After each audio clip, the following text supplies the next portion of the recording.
Eyes but no eyes. That's the song we started with this morning. Just a neat way to get into my blunt thoughts for today. And we'll keep playing that song because it's so reflective of our misleadership and everything going on in our country. Them get eyes, but them know they see. Them get heart, but them know they feel. Them get mind, but them know they think. Bad mind. I said it. This morning, I've titled my blunt thoughts, Ghana 4, The Resource Curse and Our Import-Export Conundrum, Where We Really Are.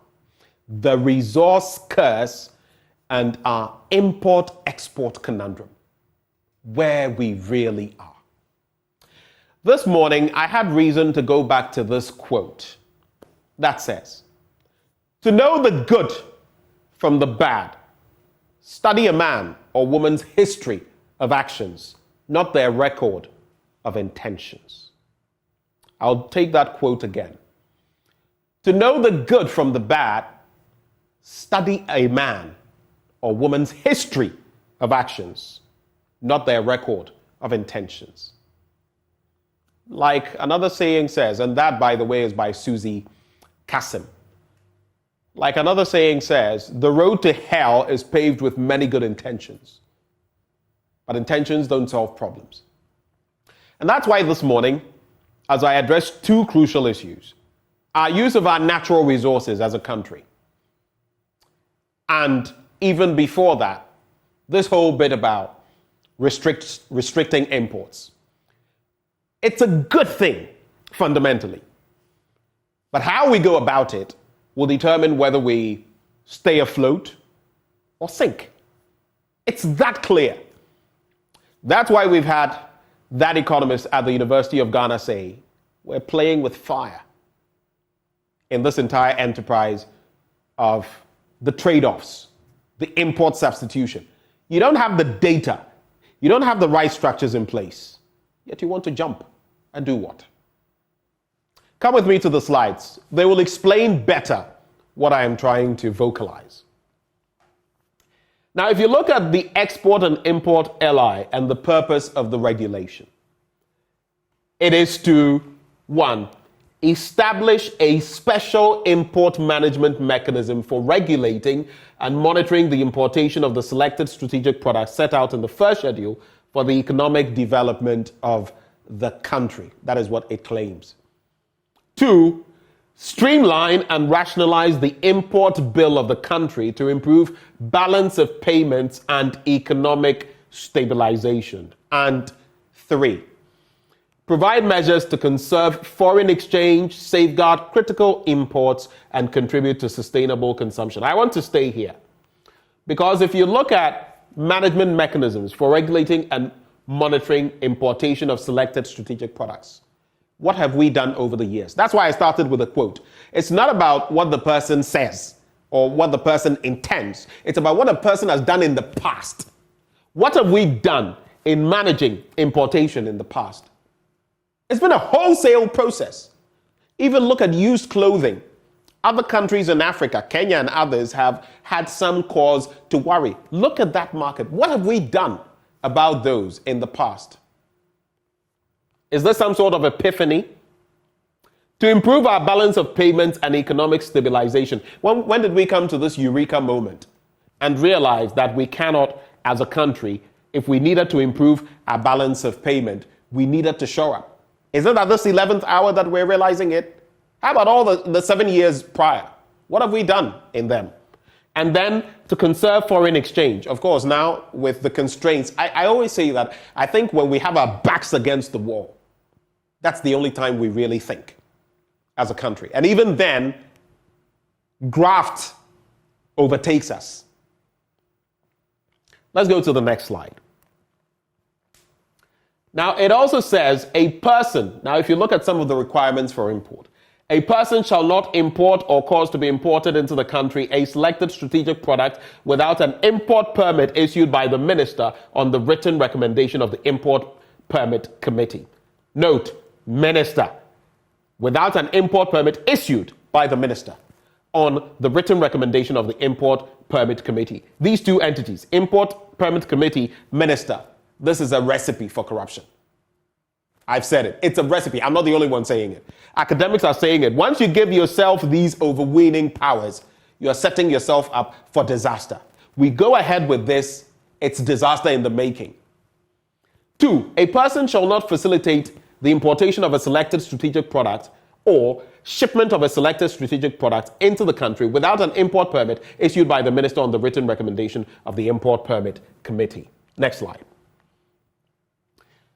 And then we come to the list of items. Now, mind you, no one is saying that progressively we shouldn't get to the point where we are self-sustaining. In fact, food security is a matter of national security. It's one of the human security needs when people have food to consume. So no one is saying we shouldn't get to that point. But you cannot move from point 1 to point 100 overnight. And later when I get to the charts, I'll explain to you, even in terms of rice and Nigeria, how long it's taken them, over a decade, and they are still not there yet. So you look at the items. Rice, a staple in Ghana. Guts, bladders, and stomachs of animals, yemwadie, if you like. Poultry, animal and vegetable oil, margarine, fruit juices, soft drinks, mineral water, mosquito coil and insecticides, soaps and detergents, motor cars, iron and steel, diapers, polymers, that is plastic and plastic products, fish, biscuits, canned tomatoes. Canned tomatoes, this is a shame. Till now, we don't even have the technology to create the purees and others. I know we have I don't even know whether they are cottage industries. A few things going on here. Beyond that, but if you look at the scale, nothing to write home about. Ceramic tiles, there are claims about 1D, 1F on this, but what is the production? What are the production levels? Nowhere near anything close to what we require as a country. Clothing and apparel, noodles and pasta, sugar. Sugar, another issue there. Commenda, both the NDC, the previous administration, this current administration, sugar. Not even a cup of it. And then you get into what someone who's been deputy minister, I believe, of trade and industry says. He's a member of parliament as well for Cape Coast South. He says this: the issue here is whether we should go for a ban or restriction, as they call it now, when we have not actually made adequate provision in terms of import substitution. And you know what that means. So instead of bringing in the toothpicks, what would be the substitute that we can produce locally? Well, we have bamboo here. We have other items we could use for toothpicks. Why are we not making them and still bring them in from China? That's what our leaders should be concerned about, and how we can meet the cap. Not about, oh, let's stop it. Stop it and go for what? When the people have a certain taste, whether acquired or not. Stop it and go for what? What's the option? What's the alternative? This is what this whole thing is about. Are there ways of having you produce these things yourself? If you don't scale up production, you are going to create chaos. Next slide. Now here's the breakdown. Here's where it gets interesting.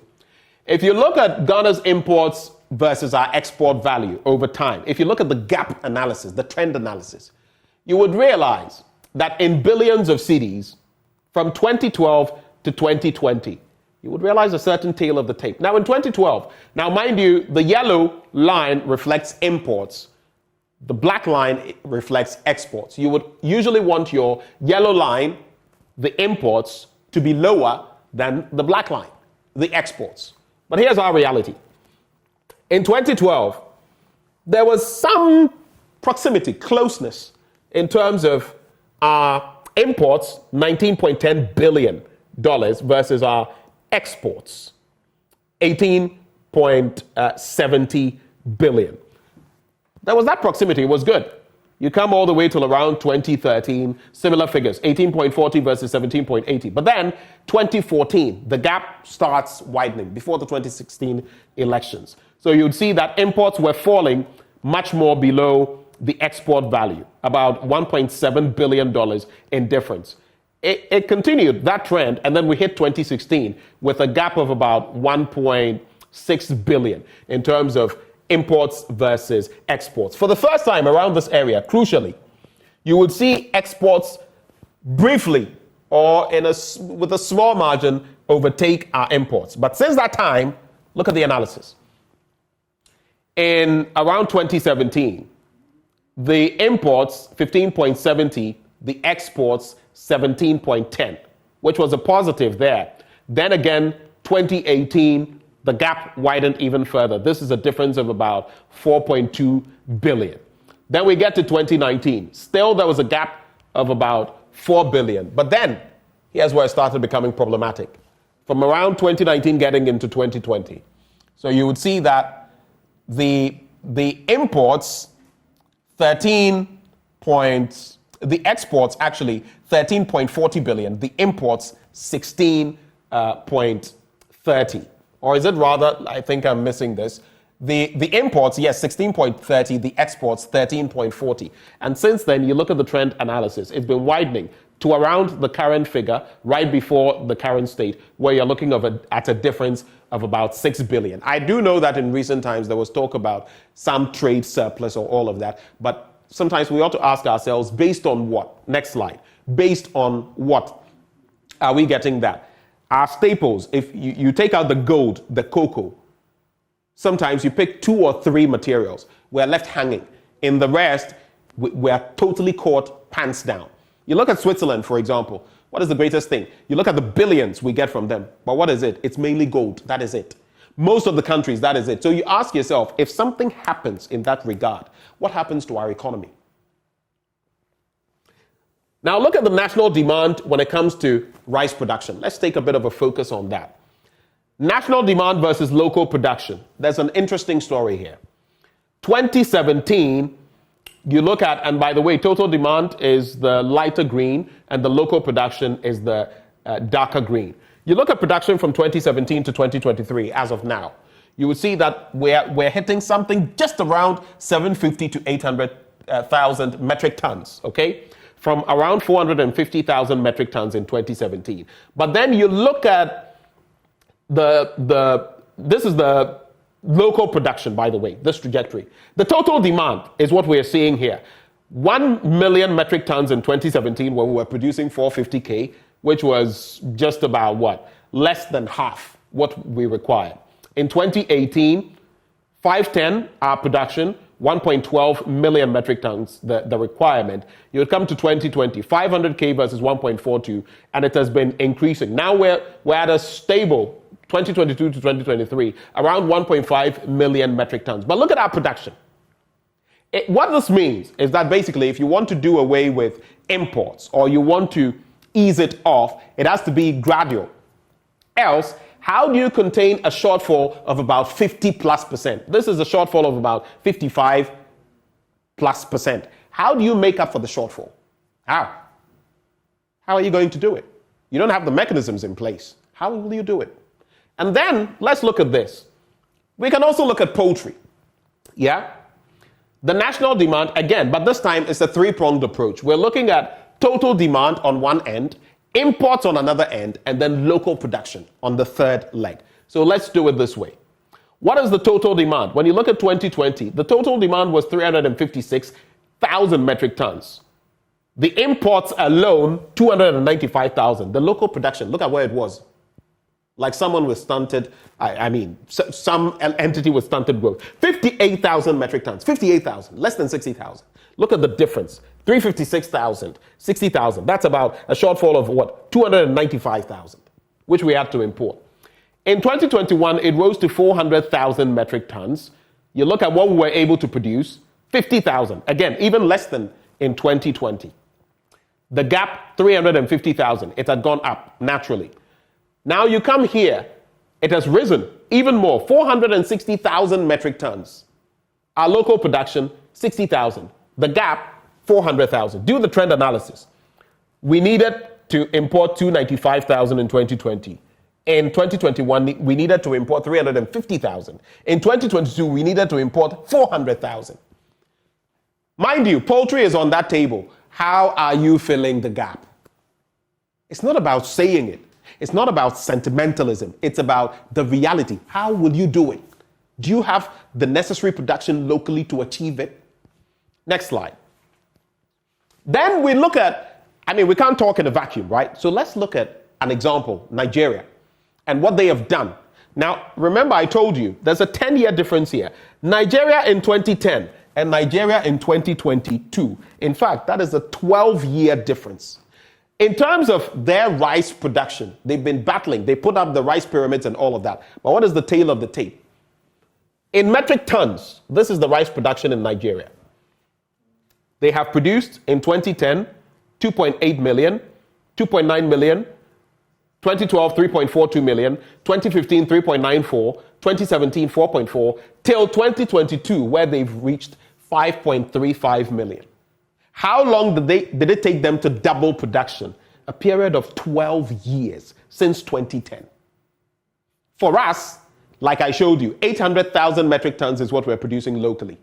Our consumption is over 1.5 million metric tons. That means we need more than twice our production to catch up. This is what it took Nigeria to be able to double production. From 2010, 2.8 million to 5.35 million in 2022. In fact, twice of 2.8 million is 5.6 million. They are even still not there at twice the level of production. These are the real things we should wrap our minds around. Do we need this? Should we do something like this progressively? Yes. Do we do it, boom, wholesale, all at once? No. You create chaos, havoc. And the prices of things, look at inflation, the prices of things will shoot up, and who suffers? The poorest of the poor will suffer. These are the things we ought to consider. Now, ISA's report on high food import reliance says Ghana is very dependent on food imports and highly vulnerable to external shocks, which is true. But who caused them? Our misleaders and all of us. We've caused it because of our appetite. We need to work at it, but it will not happen with the wave of a magic wand. No. But just to cap off the conversation, even as we talk about all these, sometimes we need to reflect on our resources. What are we doing with them? Recently, we've also discovered what some call white gold, lithium. But I want you to check out these last two slides, and I'll leave you to ponder what we're heading towards as a country. Former Chief Justice Sophia Akufo says this: it is not different of our current deal. It is not different in principle and in substance from any of Ghana's previous colonial time types of agreements. Gaggisberg. Some call it the Gaggisberg model, whatever description. All those agreements are colonial types of agreements, which over the years have yielded very little good to the overall benefit of the average Ghanaian. Even today, we're not getting any better. We're celebrating 10%. Let's go to the last slide. Ghana's lithium deal. This is the overview, and this is how I'll cap it off. Between Ghana and Barari BV Ghana Limited, the value $250 million. It will commence in 2025, and I foresee certain things happening with this deal. But anyway, that's not my purview. It's not my work. It's not my burden. The deal includes a 10% royalty and 13% free carried interest by the state. 1% of revenue earned by the company will be paid into a community development fund to help uplift the mining area. It's almost as though we weren't learning from other African countries and what they are getting. The examples are out there. The Kenyas, the Rwandas, the Namibias, the South Africas. Why can't we do same? Or is it because of what someone will get from somewhere? Sophia Akufo, former Chief Justice, says that. None too different from what we were getting in the colonial era. So 63 years on, if we're still striking deals like we used to get under the Gaggisberg economy, yakoye and ayabai. I'll leave you with this quote by Benjamin Sulola. He says, "May the Lord raise leaders for our nations who will respond correctly to his demand of honesty." I pray for that, and you should too. My name is Benjamin Akakpo. These are my blunt thoughts shared with you, raw, hot, unedited, undiluted. I know I make people uncomfortable. Some don't like what I do, but I do it for you, for your children, for the children to come after that. This is Ghana, the land of the warrior king. We've lost our way, but we can still get back. May God bless Ghana and make her truly great and strong.